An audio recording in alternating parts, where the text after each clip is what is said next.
invito a abrir sus Biblias en el texto que aparece en el proyector, el Evangelio de Juan, el capítulo 4.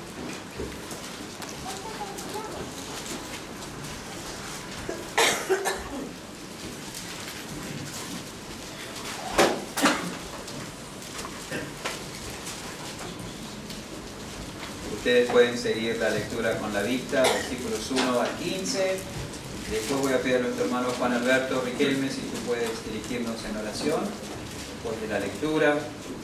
La palabra de Dios dice así: cuando pues el Señor entendió que los fariseos habían oído decir, Jesús hace y bautiza más discípulos que Juan, aunque Jesús no bautizaba sino sus discípulos, salió de Judea y se fue otra vez a Galilea, y le era necesario pasar por Samaria.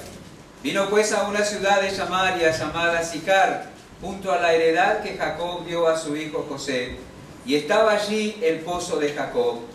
Entonces Jesús, cansado del camino, se sentó así junto al pozo. Era como la hora sexta. Vino una mujer de Samaria a sacar agua, y Jesús le dijo, dame de beber. Pero sus discípulos habían ido a la ciudad a comprar de comer. La mujer samaritana le dijo, ¿cómo tú, siendo judío, le pides a mí de beber, que soy mujer samaritana? Porque judíos y samaritanos no se tratan entre sí. Respondió Jesús y le dijo, si conocieras el don de Dios y quién es el que te dice, dame de beber, tú le pedirías y él te daría agua viva. La mujer le dijo, Señor, no tienes con qué sacarla y el pozo es hondo. ¿De dónde pues tienes el agua viva? ¿Acaso eres tú mayor que nuestro padre Jacob, que nos dio este pozo, del cual bebieron él, sus hijos y sus ganados? Respondió Jesús y le dijo, cualquiera que bebiere de esta agua volverá a tener sed, mas el que bebiere del agua que yo le daré no tendrá sed jamás, sino que el agua que yo le daré será en él una fuente que salte para vida eterna. La mujer le dijo, Señor, dame esa agua para que no tenga yo sed, ni venga aquí a sacarla. Oremos. Padre, te damos gracias porque, como cantábamos, venimos a adorar a un Cristo vivo, por su palabra, Señor, que es viva y eficaz. Y te pedimos, Señor, que en este momento opere en nuestros corazones para enseñarnos acerca de tu persona, Señor, la persona de Cristo, nuestro Salvador. Gracias te damos por poder estar aquí, Señor, en el nombre de Cristo. Amén. Pueden tomar asiento, muchas gracias.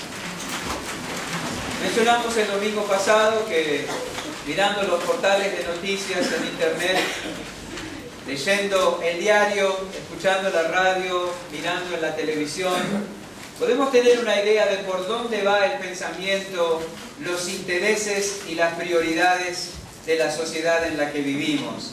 Aquellas cosas que a la sociedad le interesan, aquellos asuntos que captan la atención de la mayoría de la sociedad, aquellos principios que se destacan y se resaltan y se enfatizan a lo largo del día en las diferentes cosas que van sucediendo, nos permiten conocer la realidad moral y espiritual de la sociedad en la que vivimos. Mencionamos el domingo pasado que cuando tomamos nota de cuáles son aquellos asuntos en los que se recrea o que le interesa a la mayoría de la sociedad, realmente encontramos un estado bastante deplorable y miserable, moral y espiritualmente hablando.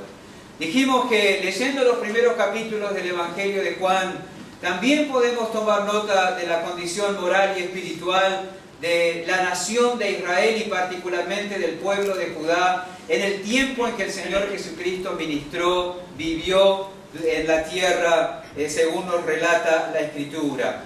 Los capítulos 1 al 4 del Evangelio de Juan nos permiten conocer, tomar nota de la condición moral y espiritual del pueblo de Judea en el tiempo en que Jesús ministró, vivió sobre la tierra.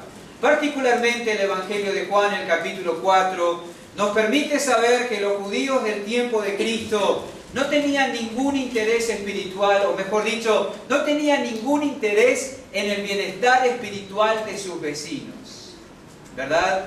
El pueblo de Judea, la zona sur de la nación, de Israel, donde estaba la ciudad de Jerusalén, el templo donde se ministraba y se llevaba adelante el culto según había sido prescrito por la ley de Moisés hasta la venida de Cristo. Ese pueblo que había sido el receptor de la revelación divina y que había sido el recipiente de múltiples beneficios, bondades y bendiciones de parte del Dios del cielo, se encontraba en una condición espiritual miserable. Y una de las evidencias de esa miserabilidad del alma de los judíos en el tiempo de Cristo era la total indiferencia hacia la condición espiritual de sus vecinos.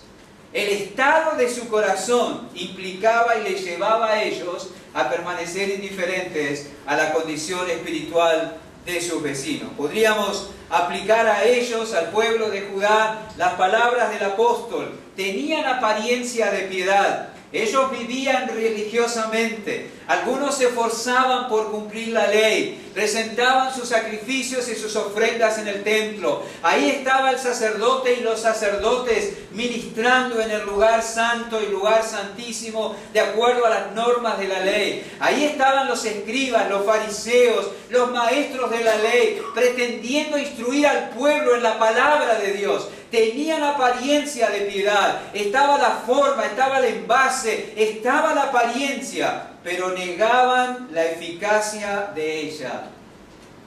Faltaban los frutos de la piedad.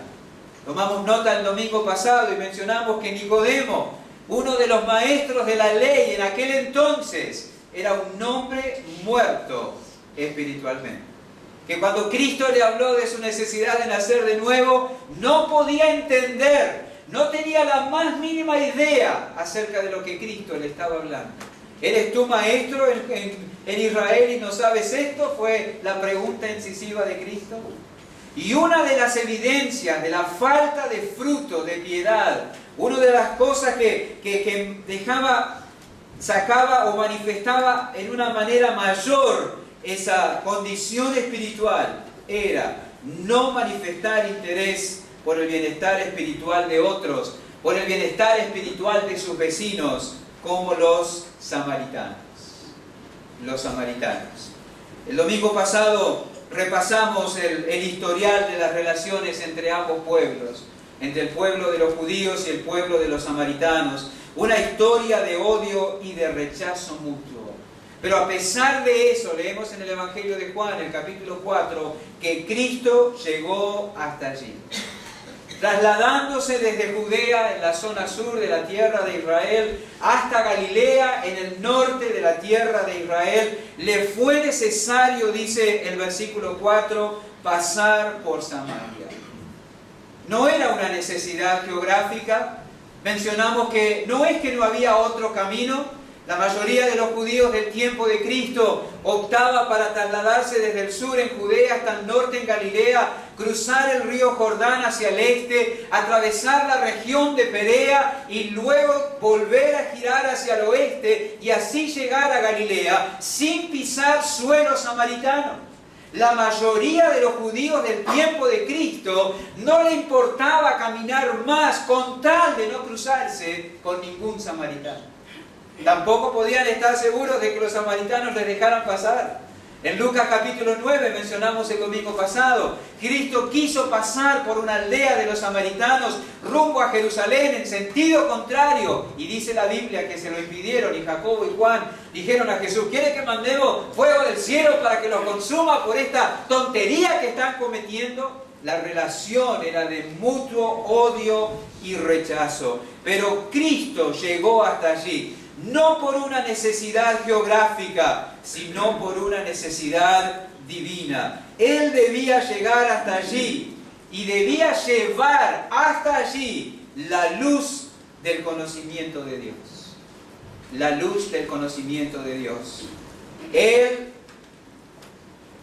no tenía problemas en llegar a Samaria para llevar la luz del conocimiento de Dios, algo que no estaba ni por asomo en el corazón de los judíos. Por eso se respira tanta sorpresa en el relato. ¿Lo han notado? La mujer le dice: ¿cómo tú, siendo judío, me pides a mí de beber, que soy mujer samaritana? La mujer no esperaba que Jesús le hablara. Y le aclara, porque judíos y samaritanos no se tratan entre sí, por la duda que no lo sepas. Luego, cuando los discípulos vienen y vuelven de la ciudad donde habían ido a comprar de comer, encuentran a Cristo hablando con la mujer samaritana y no le preguntan: Señor, ¿la alcanzaste con el mensaje? ¿Le hablaste de su necesidad? ¿Se hizo tu discípula? No, dice que se maravillaron porque no podían entender cómo Él estaba hablando con una mujer samaritana. Hay todo un aire de sorpresa, de perplejidad allí en el relato que tiene que ver con este odio y rechazo mutuo. Pero ni el prejuicio humano que tenían los judíos, ni el temor al hombre que podía tener Cristo temiendo el rechazo de los samaritanos, condicionaba o determinaba la conducta de Cristo. Cristo pasó por Samaria sin importarle lo que pensaran sus coterráneos y sin importarle si los samaritanos no le recibían, porque era la voluntad del Padre. Le era necesario pasar por Samaria. Era una necesidad divina, era una necesidad providencial. No eran los prejuicios humanos y no eran las opiniones humanas y no era el temor al hombre lo que guiaba los pasos de Cristo, era la voluntad del Padre.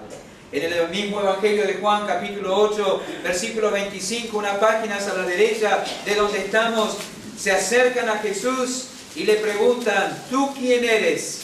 Juan 8, 25. Entonces Jesús les dijo lo que desde el principio os he dicho.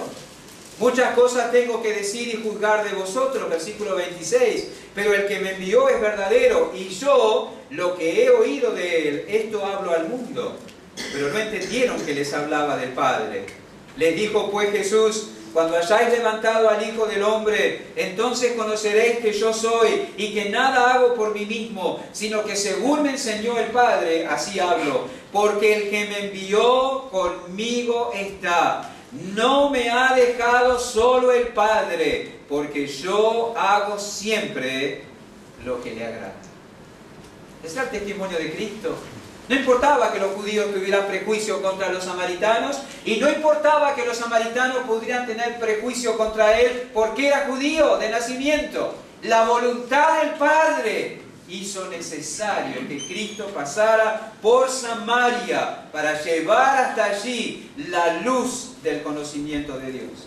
Y la Biblia dice en el versículo 5, volviendo al capítulo 4, vino pues a una ciudad de Samaria llamada Sicar, junto a la heredad que Jacob dio a su hijo José, y estaba allí el pozo de Jacob. Entonces Jesús, cansado del camino, se sentó así junto al pozo. Era como la hora sexta. Así, por necesidad divina, en obediencia a la voluntad del Padre, para llevar hasta allí la luz del conocimiento de Dios, Cristo llegó a Samaria y llegó específicamente al pozo que estaba en Sicar. Ese era el lugar donde él debía estar, porque allí el Padre traería a aquella mujer para que encontrara al Salvador, nuestro gran Salvador, y encontrando al Salvador, encontrara la salvación de su alma. Hermanos y amigos, no fue arbitrario el punto de encuentro. Cristo y la mujer se encontraron en un pozo. Sentado en aquel pozo, Cristo le ofrecería a esta mujer agua viva. Y toda la escena y todos los elementos de la escena están llenos de significado e ilustran en una forma maravillosa el Evangelio y la obra de salvación. Toda la escena habla de la salvación y del Salvador. Un pozo del que sale agua. Cristo, el dador del agua viva.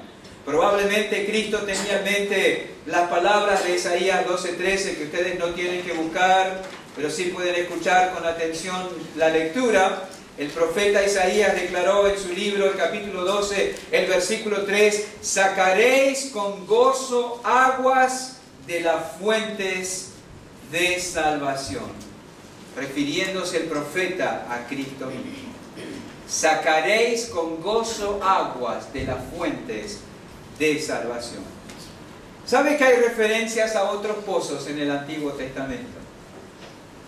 La misma palabra que se traduce pozo aquí, en otras porciones también se traduce fuente, en otros momentos del Antiguo Testamento. Y hay referencias a otros pozos en el Antiguo Testamento, y todas esas referencias y todos esos pozos y todo lo que ocurre en esos pozos apuntan a Cristo como el pozo del que brota agua de vida que se ofrece a todo pecador.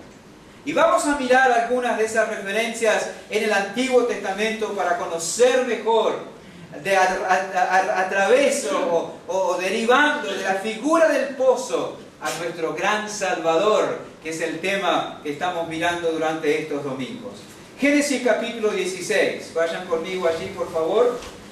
Hay otras referencias o referencias a otros pozos en el Antiguo Testamento y todos apuntan a Cristo como el pozo del que brota agua viva que se ofrece a todo pecador. Génesis capítulo 16. Sarai, mujer de Abraham, no le daba hijos, y ella tenía una sierva egipcia que se llamaba Agar. Dijo entonces Sarai a Abraham: ya ves que Jehová me ha hecho estéril, te ruego pues que te llegues a mi sierva, quizá tendré hijos de ella. Y atendió Abraham al ruego de Sarai. Y Sarai, mujer de Abraham, tomó a Agar, su sierva egipcia, al cabo de 10 años que había habitado Abraham en la tierra de Canaán, y la dio por mujer a Abraham su marido. Y él se llegó a Agar, la cual concibió, y cuando vio que había concebido, miraba con desprecio a su señora. Entonces Sarai dijo a Abraham: mi afrenta sea sobre ti, yo te di mi sierva por mujer, y viéndose encinta me mira con desprecio. Juzgue Jehová entre tú y yo. Y respondió Abraham a Sarai: he aquí tu sierva está en tu mano, haz con ella lo que bien te parezca. Y como Sarai la afligía, ella huyó de su presencia. Y la halló el ángel de Jehová junto a una fuente, un pozo de agua en el desierto, junto a la fuente, junto al pozo que está en el camino de Shur. Y le dijo: Agar, sierva de Sarai, ¿de dónde vienes tú y a dónde vas? Y ella respondió: huyo de delante de Sarai, mi señora. Y le dijo el ángel de Jehová: vuélvete a tu señora y ponte sumisa bajo su mano. Le dijo también el ángel de Jehová: multiplicaré tanto tu descendencia que no podrá ser contada a causa de la multitud. Además le dijo el ángel de Jehová: he aquí que has concebido, darás a luz un hijo, y llamarás su nombre Ismael, porque Jehová ha oído tu aflicción. Y él será hombre fiero, su mano será contra todos, y la mano de todos contra él, y delante de todos sus hermanos habitará. Entonces llamó el nombre de Jehová que con ella hablaba: tú eres Dios que ve, porque dijo: ¿no he visto también aquí al que me ve? Por lo cual llamó al pozo: pozo del viviente que me ve. He aquí está entre Cades y Beré. Esta es la primera mención a un pozo en el Antiguo Testamento. Nosotros conocemos la historia, ¿verdad? Ese pozo fue el lugar donde el ángel encontró a Agar, que estaba sufriendo el desprecio de su señora Sarai. Hagámonos una composición del lugar, usemos un poco nuestra imaginación para recrear aquella escena. Una mujer despreciada, ¿verdad? Una mujer desesperada llega hasta el mismo desierto, cargada con tristeza y desesperanza. ¿Qué sería de su vida ahora? Su ama la había entregado a su Señor, y ahora, por haber ella concebido de su Señor, la misma ama que ideó el plan la desprecia y la expulsa de su casa. Pero ¿qué hará ella ahora? ¿Dónde irá con ese embarazo? Sin un esposo, sin un marido, esperando un hijo, sin recursos, en una tierra extraña. ¿Qué será de su suerte? Pero junto al pozo, dice la Escritura, la encuentra el mensajero de Jehová. Maravilloso. Dice la Escritura halló el ángel junto a una fuente de agua en el desierto. El ángel la halló junto al pozo. Agar no encontró al ángel en el pozo. El ángel la encontró a ella en aquella situación desesperada y de tristeza. En Cristo es Dios que busca y encuentra al pecador, que vaga por el desierto de la desesperanza y de la frustración. Hermanos, no tengamos ninguna duda, lo pueden atestiguar ustedes que han sido alcanzados por la gracia de Dios tarde en la vida, por decirlo de una manera gráfica, pero la búsqueda del pecador es incesante, la búsqueda del pecador es frustrante. Busca y anda de acá para allá sin encontrar vida y satisfacción profunda. La búsqueda y la experiencia del pecador antes de ir a Cristo es vagar por el desierto sin encontrar absolutamente nada que traiga contentamiento y satisfacción verdadera a su alma, hasta que Dios lo encuentra, le da vida y le da contentamiento y seguridad. Seguramente el salmista entendía esa expresión.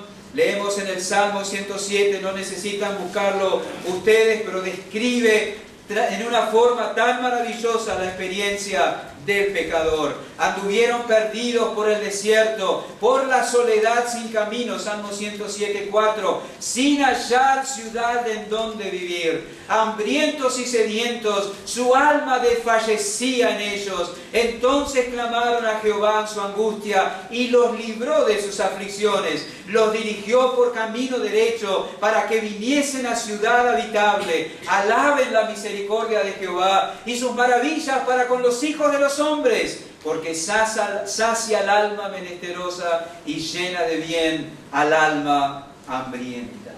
La experiencia del pecador, hasta que Dios lo encuentra, hasta que Dios le da vida, hasta que Dios le da contentamiento y seguridad en el alma. Fíjense que en este pozo, en Génesis capítulo 16, Dios se revela a Agar. Ella no había oído probablemente de él. Ella no lo conocía, pero Dios la buscó y se reveló a ella. Al punto de que ella llama al pozo, Dios, el pozo del viviente que me ve. Ella adquirió conocimiento de Dios en aquel pozo. Dios la encontró allí. Dios se reveló a ella y ella pudo conocer al Dios vivo y verdadero. El pozo fue el lugar de la revelación. Y hermanos, no tenemos duda, lo dice la Escritura, y proclamemos sin ningún temor esto, que es solamente en Cristo que Dios se revela al pecador. La gloria de Dios resplandece solo en la faz de Jesucristo. No hay otro lugar ni otra persona donde tú puedas conocer cómo es verdaderamente Dios, aparte de Cristo. No lo hay. En la segunda carta a los Corintios, el apóstol Pablo, el capítulo 4, los versículos 3 al 6, escribe de eso. Segunda Corintios capítulo 4 versículo 3, pero si nuestro evangelio está aún encubierto, entre los que se pierden está encubierto, en los cuales el Dios de este siglo cegó el entendimiento de los incrédulos, aquí viene, para que no les resplandezca la luz del evangelio de la gloria de Cristo, el cual es la imagen de Dios. Porque no nos predicamos a nosotros mismos, sino a Jesucristo y a nosotros como vuestros siervos por amor de Jesús. Porque Dios, que mandó que de las tinieblas resplandeciese la luz, es el que resplandeció en nuestros corazones, como en aquel pozo del viviente que me ve. Dios resplandeció en el corazón de Agar, dándose a conocer a ella, para iluminación del conocimiento de la gloria de Dios en la faz de Jesucristo. Cristo revela al Padre. El que me ha visto a mí, ha visto al Padre. Ha visto al Padre. Muchos tienen ideas personales en cuanto a Dios. Yo pienso que Dios es así. A mí me gusta pensar de Dios en esta forma. Yo no puedo creer que Dios sea como lo predican en tu iglesia. Muchos tienen ideas personales en cuanto a Dios, pero solo en Cristo Dios puede ser conocido. El que me ha visto a mí, ha visto al Padre. En aquel pozo, cuando ella vagaba errante y desesperada, Dios se reveló a Agar. El pozo del viviente que me ve. Solo en Cristo podemos conocer a Dios. Miremos la segunda mención también en el libro de Génesis, capítulo 21. Visitó Jehová a Sara como había dicho, e hizo Jehová con Sara como había hablado. Sara concibió, dio a Abraham un hijo en su vejez, en el tiempo que Dios le había dicho. Llamó a Abraham el nombre de su hijo que le nació, que le dio a luz Sara, Isaac. Circuncidó a Abraham a su hijo Isaac de 8 días, como Dios le había mandado. Y era Abraham de 100 años cuando nació Isaac su hijo. Entonces dijo Sara, Dios me ha hecho reír, y cualquiera que lo oyere se reirá conmigo. Versículo 7, y añadió, ¿quién dijera a Abraham que Sara habría de dar a mamar a hijos? Pues le había dado un hijo en su vejez. Y creció el niño y fue destetado. E hizo Abraham gran banquete el día que fue destetado Isaac. Y vio Sara que el hijo de Agar la egipcia, aquí entra en juego otra vez Agar, pobre mujer, el hijo de Agar la egipcia, el cual ésta le había dado a luz a Abraham, se burlaba de su hijo Isaac. Por tanto dijo Abraham, echa a esta sierva y a su hijo, porque el hijo de esta sierva no ha de heredar con Isaac mi hijo. Este dicho pareció grave en gran manera a Abraham a causa de su hijo. Entonces dijo Dios a Abraham, no te parezca grave a causa del muchacho y de tu sierva. En todo lo que te dijere Sara, oye su voz, porque en Isaac te será llamada descendencia. Y también del hijo de la sierva haré una nación, porque es tu descendiente. Entonces Abraham se levantó muy de mañana, tomó un odre de agua, lo dio a Agar, poniéndolo sobre su hombro, y le entregó al muchacho y la despidió. Y ella salió y anduvo errante otra vez por el desierto de Beerseba. Y le faltó el agua del odre, y echó al muchacho debajo de un arbusto, y se fue y se sentó enfrente, a distancia de un tiro de arco, porque decía, no veré cuando el muchacho muera. Y cuando ella se sentó enfrente, el muchacho alzó su voz y lloró. Y oyó Dios la voz del muchacho, y el ángel de Dios llamó a Agar desde el cielo y le dijo, ¿qué tienes, Agar? No temas, porque Dios ha oído la voz del muchacho en donde está. Levántate, alza al muchacho, sosténlo con tu mano, porque yo haré de él una gran nación. Entonces, Dios le abrió los ojos y vio una fuente de agua, un pozo, y fue y llenó el odre de agua y dio de beber al muchacho. Y Dios estaba con el muchacho y creció y habitó en el desierto y fue tirador de arco y habitó en el desierto de Parán, y su madre le tomó mujer de la tierra de Egipto. Qué maravillosa expresión. Dios le abrió los ojos y vio una fuente de agua. ¿No ha sido esa la experiencia inicial de todos los justos? Ver por primera vez, arrobados, la fuente de agua, a nuestro suficiente Salvador, el dador de agua viva. Aquí tenemos nuevamente ante nosotros a un pecador desesperado, a un pecador decepcionado, a un pecador sin recursos. Tomen nota, una mujer desesperada, sentada, esperando la muerte suya y la de su hijo. Lo puso lejos porque no quería ver cuando muriera. Puede haber una situación más terrible, morir de sed, morir sin recursos, sin absolutamente ninguna fuente donde conseguir lo que necesitaba. Oyendo el llanto de su hijo, llanto que apunta a la total incapacidad del pecador. Ismael lloraba porque no hay, porque no tenía y porque no podía hacer absolutamente nada. Pero, oh maravilla, entra en escena la gracia de Dios. Y dice, entonces Dios le abrió los ojos y vio una fuente de agua. No dice que abrió la fuente, como lo hizo en el caso de Sansón en respuesta a la oración. La fuente ya estaba, pero ella no la vio hasta que Dios abrió sus ojos. La fuente estaba allí, pero ella no la abrió hasta que Dios abrió sus ojos. Nadie puede llegar a conocer a Cristo y nadie puede ir a Él sino por la gracia soberana de Dios. Tú no recibiste a Cristo, aunque eso es un término bíblico y un concepto bíblico, mas a todos los que le recibieron, a los que creen en su nombre, les dio potestad de ser hechos hijos de Dios. No nos hundamos en disquisiciones doctrinales innecesarias. Tú no recibiste a Cristo, Él te atrajo así.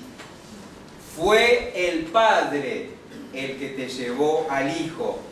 Fue el Espíritu que te abrió los ojos. Entonces tú viste la fuente. Tú viste la fuente. Dios abrió los ojos de Agar y ella vio lo que en su gracia Dios proveyó para ella y para su hijo. El agua, la satisfacción de su necesidad estaba delante de ellos, pero sus ojos estaban cerrados hasta que Dios en su profunda gracia, Dios que es rico en misericordia, abrió sus ojos para que vieran.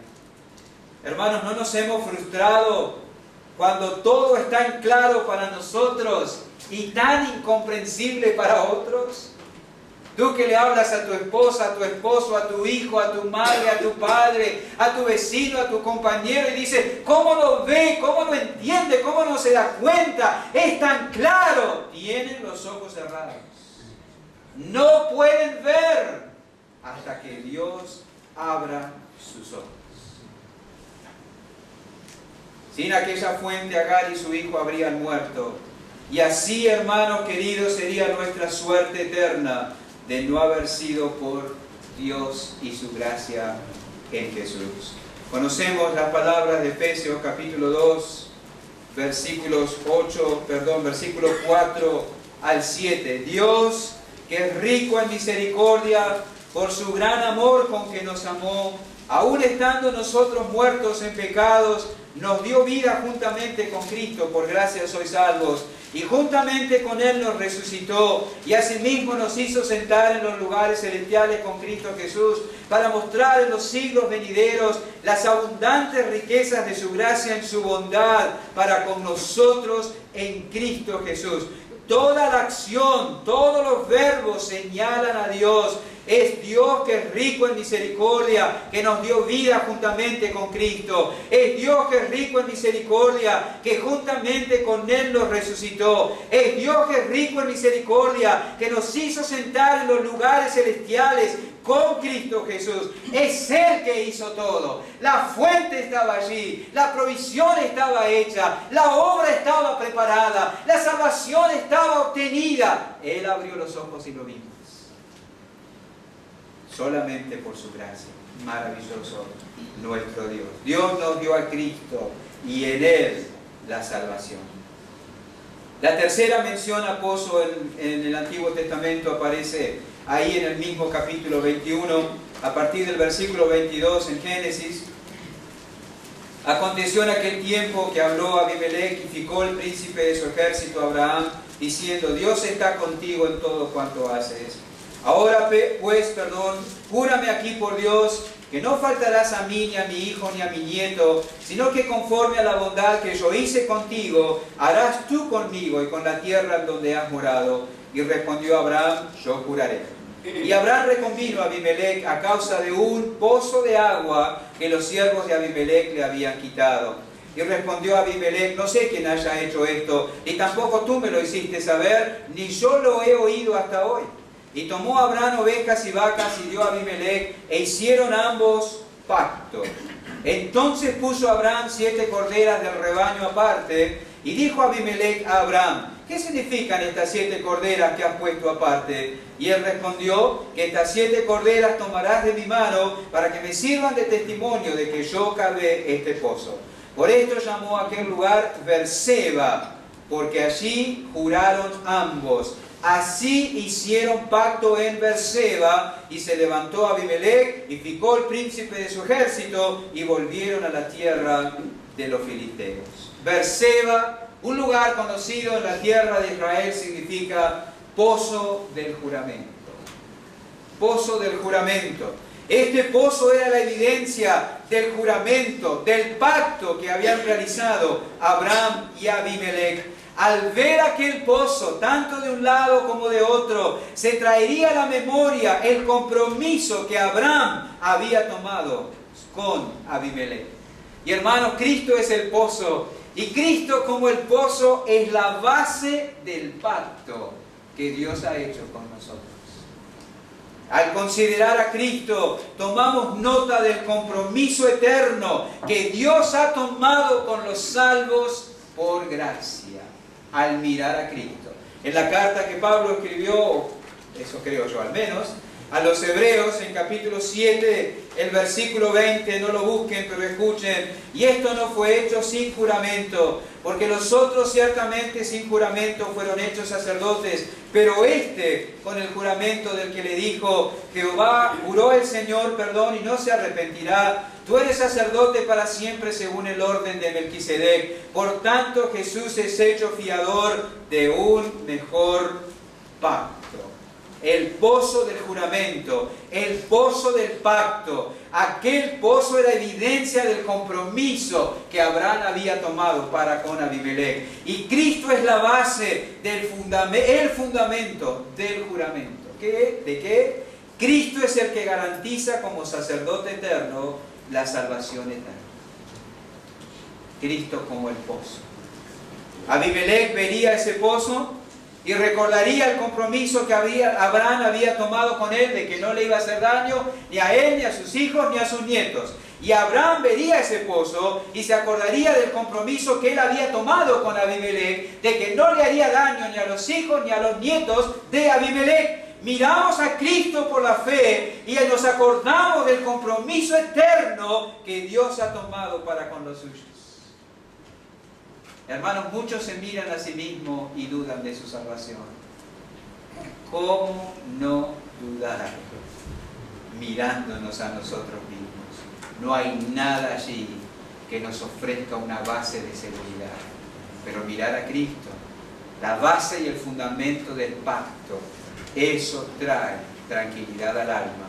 Cristo como sacerdote eterno trae seguridad al alma, y ese pacto y esa seguridad dan fruto, deben dar fruto en nuestra vida diaria. Este compromiso hecho en Berseba tenía implicaciones prácticas en la vida diaria. Abraham nunca haría nada para perjudicar a Abimelech o a su descendencia. Abraham tomaría nota y tendría cuidado de no hacer algo que perjudicara ni a Abimelech ni a su descendencia. Aquel pacto no era solamente una cosa de palabra, una cosa etérea, mística. Tendría implicaciones por todas las generaciones y en la vida diaria.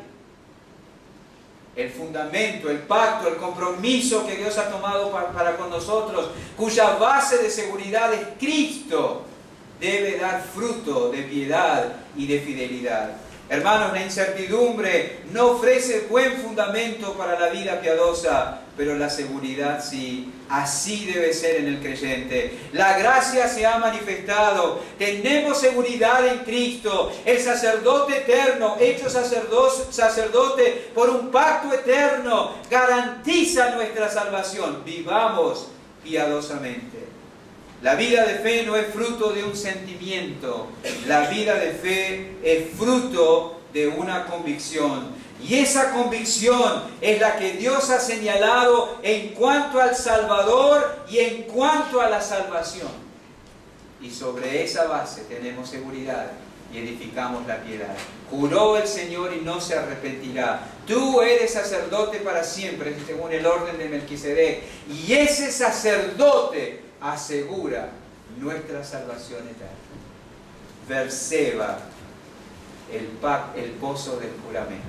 No tenemos que llevar una vida de rectitud para alcanzar la salvación, como pensaba Nicodemo, sino que debemos llevar una vida de rectitud porque se nos ha dado salvación por pura gracia en Cristo, su obra como garantía. Los que no entienden la gracia la toman como pretexto para vivir en libertinaje, pero el nuevo pacto es el fundamento de la piedad. El amor de Cristo nos constriñe. Su vida, su sangre es el fundamento de mi salvación. Mi vida es suya.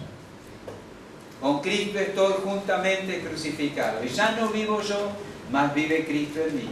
Y lo que ahora lo vivo en la carne, lo vivo en la fe del Hijo de Dios, el cual me amó y se entregó a sí mismo por mí. La respuesta a la gracia es la piedad. No hay otra. Y por último, por hoy, la cuarta referencia a pozos en el Antiguo Testamento la tenemos en el libro de Génesis, también en el capítulo 24. Génesis capítulo 24 es aquel capítulo que relata la experiencia del siervo de Abraham buscando esposa para Isaac. Era Abraham ya viejo y bien avanzado en años, y Jehová había bendecido a Abraham en todo, dice capítulo 24, versículo 1 de Génesis. Y dijo Abraham a un criado suyo, el más viejo de su casa, que era el que gobernaba en todo lo que tenía: pon ahora tu mano debajo de mi muslo, y te juramentaré por Jehová, Dios de los cielos y Dios de la tierra, que no tomarás para mi hijo mujer de las hijas de los cananeos, entre los cuales yo habito, sino que irás a mi tierra y a mi parentela, y tomarás mujer para mi hijo Isaac. El criado le respondió: quizá la mujer no querrá venir en pos de mí a esta tierra. ¿Volveré pues a tu hijo a la tierra de donde saliste? Y Abraham le dijo: guárdate que no vuelvas a mi hijo allá. Jehová, Dios de los cielos, que me tomó de la casa de mi padre y de la tierra de mi parentela, y me habló y me juró diciendo: a tu descendencia daré esta tierra, él enviará su ángel delante de ti, y tú traerás de allá mujer para mi hijo. Y si la mujer no quisiere venir en pos de ti, serás libre de este mi juramento, solamente que no vuelvas allá a mi hijo. Entonces el criado puso su mano debajo del muslo de Abraham, su señor, y le juró sobre este negocio. Y el criado tomó 10 camellos de los camellos de su señor, y se fue tomando toda clase de regalos escogidos de su señor, y puesto en camino llegó a Mesopotamia, a la ciudad de Nacor, e hizo arrodillar los camellos fuera de la ciudad, junto a un pozo de agua, a la hora de la tarde, la hora en que salen las doncellas por agua, y dijo: oh Señor Jehová, Dios de mi señor Abraham, oh Jehová, perdón, Dios de mi señor Abraham, dame, te ruego, el tener hoy buen encuentro y haz misericordia con mi siervo Abraham. Qué maravillosa historia. Den gracias a Dios, chicos, que no usamos los mismos métodos hoy en día, ¿verdad? El pozo nuevamente aquí nos lleva a Cristo, y aquí está asociado con la oración.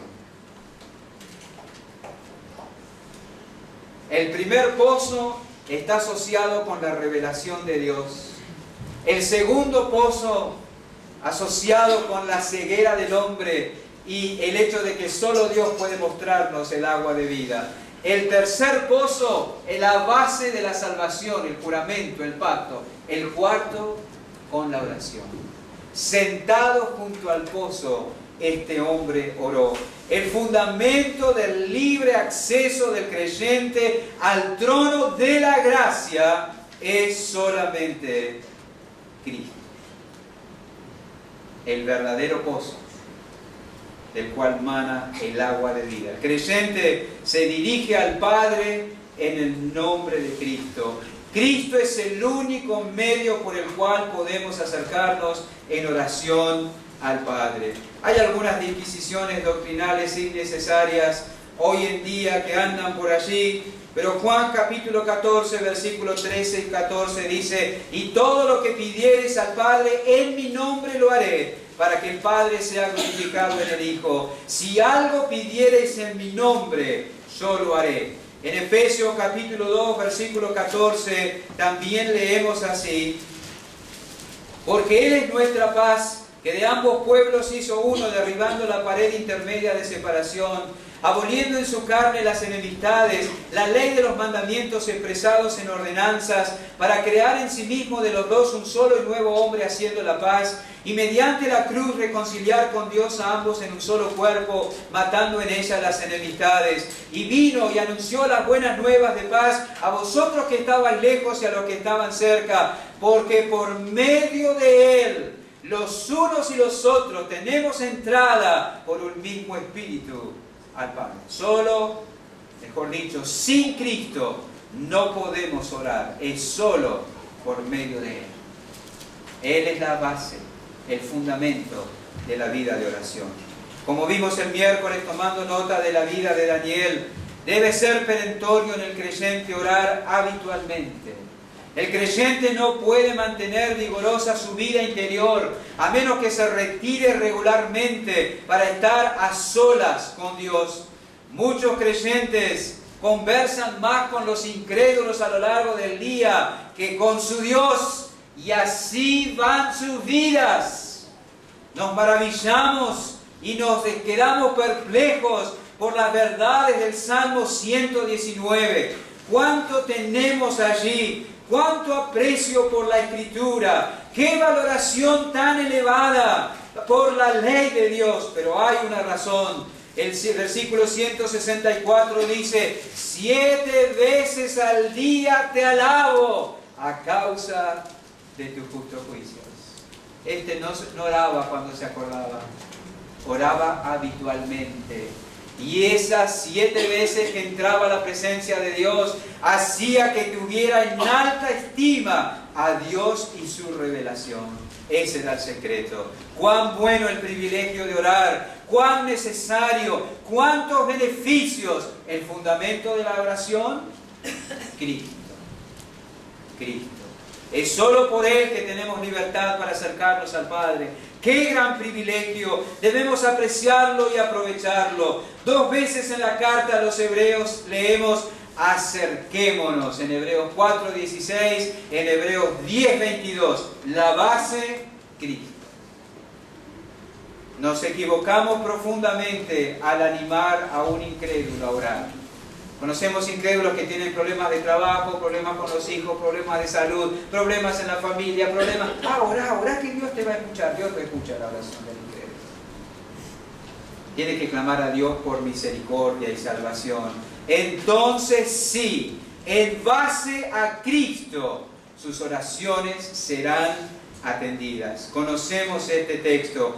Claman los justos y Jehová oye y los libra de todas sus angustias. En el Salmo 18, no lo busquen, leemos una frase que incomoda, pero es verdad porque lo dice Dios. El Salmo 18 dice: perseguí a mis enemigos y los alcancé y no volví hasta acabarlos. Los herí de modo que no se levantasen, cayeron debajo de mis pies, pues me ceñiste de fuerza para la pelea. Has humillado a mis enemigos debajo de mí. Has hecho que mis enemigos me vuelvan las espaldas, para que yo destruya a los que me aborrecen. Clamaron, habla de los enemigos, y no hubo quien salvase, aún a Jehová, pero no los oyó. La base de la oración es Cristo. El fundamento de la comunión, el fundamento de la oración es Cristo. El siervo oró junto al pozo. Todo lo que pidieres al Padre en mi nombre, yo lo haré.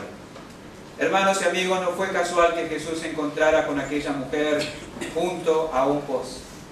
Allí había un pozo terrenal del cual se extraía agua para el sustento de la vida física. Pero Él era un pozo del cual manaba agua viva que sustentaba la vida espiritual. Y así como esta mujer iba y venía tantas veces a aquel pozo físico para sacar agua para sustentar su vida física, necesitaba venir una vez y para siempre al pozo que es Cristo y encontrar en Él agua que salte para vida eterna. ¡Qué maravilloso! Él era un pozo y le daría gratuitamente salvación. No hay otro pozo del que pueda el pecador extraer salvación. no lo hay. Mostremos al pecador un pozo y oremos al Padre que abra sus ojos para que vea, vaya y beba de sus benditas aguas. Ese pozo calma la sed, ese pozo revela al Padre, ese pozo es la base de la seguridad, ese pozo es el fundamento de la vida de oración. Nuestro gran Salvador, el Señor Jesucristo. Dos aplicaciones prácticas. No dudemos de la suficiencia de Cristo. ¿Sabe de qué surgen las dudas? De nuestra ignorancia. No de la incapacidad de Cristo. No es que Cristo no pueda, es que nosotros ignoramos o no creemos todo lo que Él es. Roguemos al Señor que abra nuestros ojos y así experimentemos y apreciemos la suficiencia de nuestro Salvador cada día. Y segundo, no dudemos en recomendar a Cristo. Dile a todos que Él es el Salvador y que puedes obtener de Él continuamente agua de salvación. El hecho de que yo no comprenda todo no significa o no disminuye en nada lo que es Cristo. En nada disminuye. Así que compartamos con el pecador todo lo que Dios dice acerca de su Hijo y hagámoslo con toda confianza. Que el Señor nos ayude. Gracias, Padre, por llevarnos a ese pozo y darnos agua viva. Y gracias porque tenemos el privilegio aún hoy de seguir mostrando ese pozo al pecador, con la seguridad absoluta que Él también va a encontrar allí agua viva. Te alabamos por nuestro gran Salvador. En su nombre. Amén.